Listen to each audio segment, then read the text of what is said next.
Hello and welcome, I'm Lloyd and this is the Dressing Gown Diary. This is week 3 of the Lions tour and we're going to review the game against the Crusaders and the Highlanders and build up towards the game against the what is now termed the 4th test, the Maoris. So let's have a look at what happened against the Crusaders. Well, firstly, it was an exceptional defensive display by the Lions. This is against a team that have yet to lose this season, against a team who averaged 37 points a game. They score tries for fun. But yet the Lions managed to close them down. How did they do it? Well, the defensive line speed was exceptional. They were into the attack as soon as they could be, closing space down, not giving an opportunity. The Lions also showed quite a bit of verve in attack. They had opportunities, but didn't quite manage to take them. But I'm not worried about that. The accuracy will come. What they did, though, is create the opportunities. A couple of passes here and there, and it would have been a different ball game. So it was a very, very accomplished performance. Conor Murray had a very strong game. His box kicking was superb. He allowed the wingers to chase on. He didn't do what Webb and Laidlaw have tended to do, kick a little bit too deep, which doesn't give the opportunity of the wingers to attack the ball. They end up just lining up to defend against the attack coming back towards them in the counter. Farrell again had a very, very strong game. Faletau had a strong game. But there aren't really a lot of other players that have put their hands up in this tour. It's a bit disappointing. Halfpenny was very competent at fullback, but no more than that. It was a solid 7 out of 10 as a team performance, maybe edging towards an 8, but there's no one standing out going, you know what, I'm going to take this Lions tour by the scruff of the neck and be a hero. And then we move to the Highlanders game. And pretty much this is where Gatland must be getting frustrated now, because this was an opportunity. It definitely had the smell of a second team, the midweek team already forming, but that's partly due to the way the players are performing. No one put their hand up to say, you know what, I'm good enough. I should be in the test team here.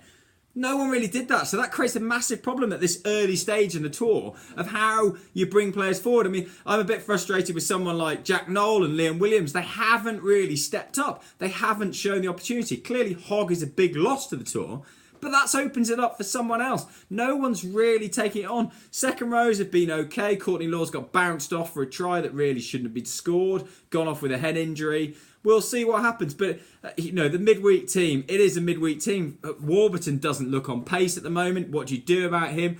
But fortunately, Omani and O'Brien have played very well so far. So that gives opportunities. I mean, the team that's playing the Maoris, let's just run it through.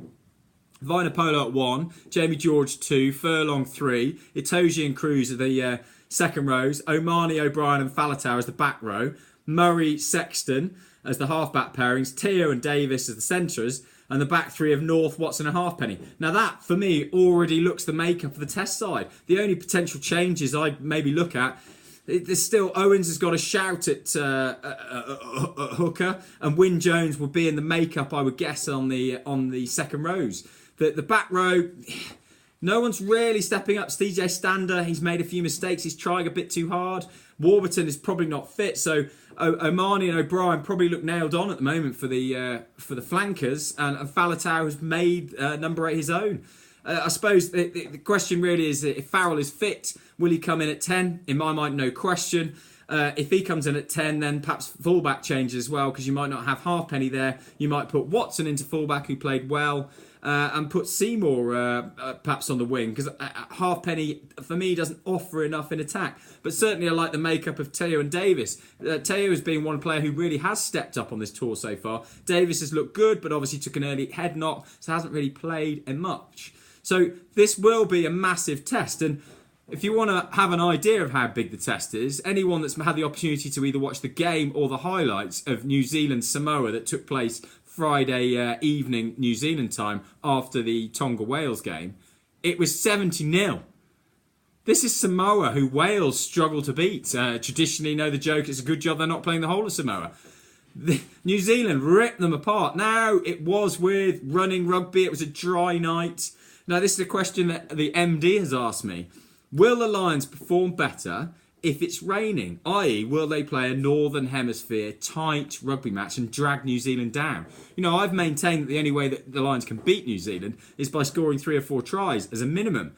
But looking at the way New Zealand played today against Samoa, if they open up attack, the opportunities, everyone, it doesn't matter what number you've got on your back for a Kiwi, can score tries. They open up opportunities. Their lines of running are so aggressive, so accurate, as is their passing. You look at the Lions, though, breaks go forward, and it doesn't even matter if you're a three-quarter. Passes disappear, can't go to hand. It's loose play, which is frustrating. So I think Gatland is going to return to Warren ball the way things are going. The Lions aren't showing any attacking flair or ability with the ball. So can you risk taking on New Zealand with that type of game? Now, clearly, if it's raining, the offloading game that Sonny Bill Williams loves to play, and pretty much the rest of the Kiwi backline, and most of the forwards actually for that matter, if it is dry and that offloading game is on, the Lions are toast. You know, they will get absolutely destroyed. So perhaps it is a benefit if there's a bit of rain on the in the night. The ground is a bit wet. The ball becomes wet, becomes difficult, and the Northern Hemisphere Lions can try and focus on their strength game and tight power game.